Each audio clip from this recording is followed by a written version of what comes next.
我们可以采摘或者是购买羽衣甘蓝。首先摘菜，只要叶子，不要茎秆，将茎秆丢弃，再来清洗叶子，晾晒，沥去多余水分，加入橄榄油及少量黑胡椒粉拌匀。这是橄榄油，加入橄榄油，加入少量黑胡椒粉。根据个人的喜好，如果你喜欢黑胡椒的辣味，你也可以适量的多加入一些。均匀撒入黑胡椒粉，将它们充分的拌匀。如果发现有的叶片没沾上油，再加入适量的橄榄油，再次充分的拌匀。确保每个叶片均拌上油，此时千万不要加盐，否则有苦涩味。好了，现在是低温慢速法，200华氏度4小时预热，每隔1小时取出翻面，将底部的叶子翻到上面，让它们受热均匀。翻面后继续烤，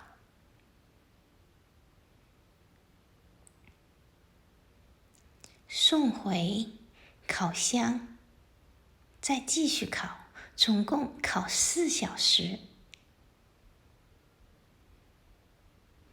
烤4小时后取出，听听非常酥脆的声音，而且没有粘连，色泽均匀。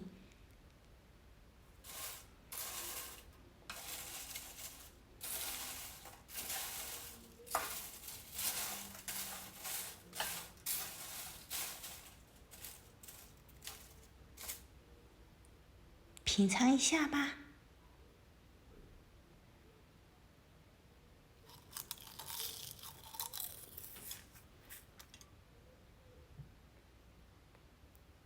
装盘，盛出，非常酥脆可口。可以这样原味的吃，非常美味，好吃到停不下来，就像海苔。也可以调味，加些芝麻粉，更多一层香味。也可以加入蜂蜜，均匀的滴入蜂蜜。我感觉甜味更好吃。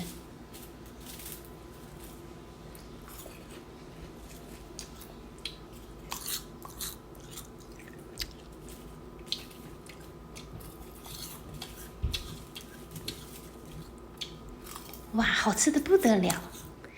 另外一种方法，高温快速法，395华氏度13分钟。395华氏度烤13分钟后取出，发现折叠和绿色的部分仍然含有水分，不酥脆。羽衣甘蓝的功效，蔬菜之王，富含维生素 C、A、K、B1、B2、B3 和铁、磷、钙，抗炎减脂，降低胆固醇，减肥，保护心脏和视力，解毒及排毒，对心血管的疾病、癌症以及神经障碍性疾病如帕金森氏病和阿尔茨海默氏病有帮助。不同方法的比较，高温快速法395华氏度13分钟，优点是快速，缺点挨着烤盘的部分容易烤糊，色泽不均匀，叶片折叠和含水的部分不脆。低温慢速法200华氏度4小时，优点色泽均匀，即使叶片折叠含水，仍烤至酥脆，更加美味。我个人推荐低温慢速法烤制。欢迎点击订阅我的频道，谢谢。